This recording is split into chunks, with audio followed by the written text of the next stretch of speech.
According to many recent news headlines, Kesha's new release of her song Yippee-Ki-Yay could be considered a sign of the reemergence of recession pop as a genre.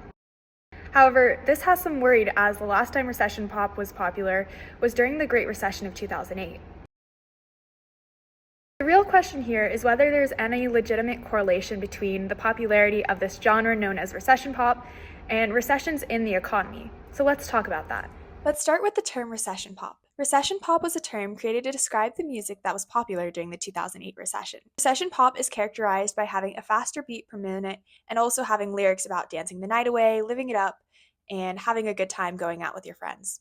A popular theory explaining why recession pop emerged during the Great Recession is that people were using positive dance music to go out and escape the economic hardships they were facing. When things get hard, it's more enjoyable to just go out and forget your troubles for a night with some fun dance music. The term recession pop itself has been making a comeback since the summer of 2024. According to Google search trends, recession pop was most searched in the last 5 years in July of 2024. At this time, Charlie XCX's Brat album, Sabrina Carpenter's Espresso, and Chappell Roan's hits were prominent on the charts. Additionally, Kesha and Lady Gaga, whose music first characterized recession pop, have recently put new music out in 2025. These recent releases fit the typical characteristics of recession pop. Recession pop music might be making a comeback, but does that mean we're headed for an economic recession as well? Let's go back a step. What even is a recession? A recession is when the economy's overall economic activity declines significantly. The definition of a recession can vary, but generally, economists look towards key indicators such as declined GDP, declined employment, and declined growth across the entire economy sustained for a period of time to indicate that there might be a recession occurring. Now that you know what a recession is and what recession pop is, let's get back to that original question. Does recession pop actually have anything to do with the economy? This question is one that's been researched by Juan De Lucio and Marco Plomecque, who researched cultural economics. Lucio and Plomecque basically thought the way the economic conditions would shape music preferences would look a little something like this.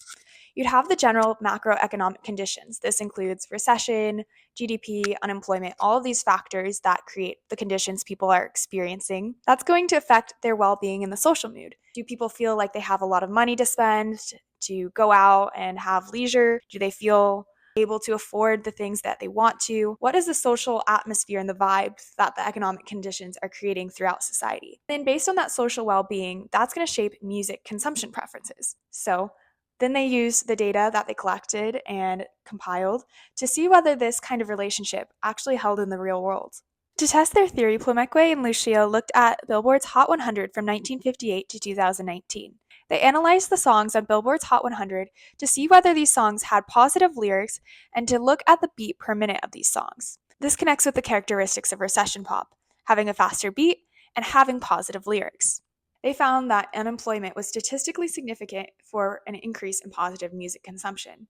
So this paper is just one example that there is evidence that people shape their music preferences based on economic conditions. While it makes sense that the economy can shape our music preferences, it might also still be somewhat unexpected. When you get your Spotify Wrapped at the end of the year, you don't go, "Ah, yes, I was listening to more positive music because of the economic conditions." People think that music preferences and their taste is entirely their own, but there are subtle ways that the general economic conditions might be shaping their preferences. Changing their music preferences is one low-cost way people choose to handle economic hardships. There's some other changes that might also happen. One is known as the lipstick effect. The lipstick effect describes how people opt for lower-cost luxury items in times of economic hardship. It's more affordable to buy a Chanel lipstick than it is a Chanel bag, for example. In times of economic hardship or recession, then we'd see more purchases of these lower-cost luxury items, such as the lipstick, over the higher cost luxury items, such as the handbag. This pattern of splurging on little luxuries doesn't just happen with lipsticks. It happens with nail polishes and coffees and all kinds of goods that people choose to opt for more in times of economic hardship. There's lots of things that provide a little bit of dopamine and joy that people are purchasing more of to get through their daily lives, when splurging on those big items feels really difficult to save for.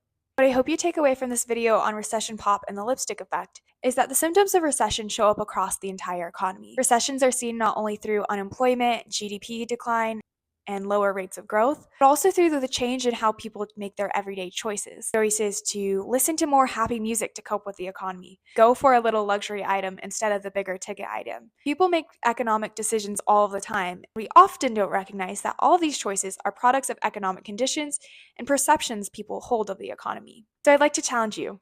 The next time you think about your music preferences and put on a song on your Spotify playlist, maybe consider whether economic conditions shaped that choice and your preference for that song.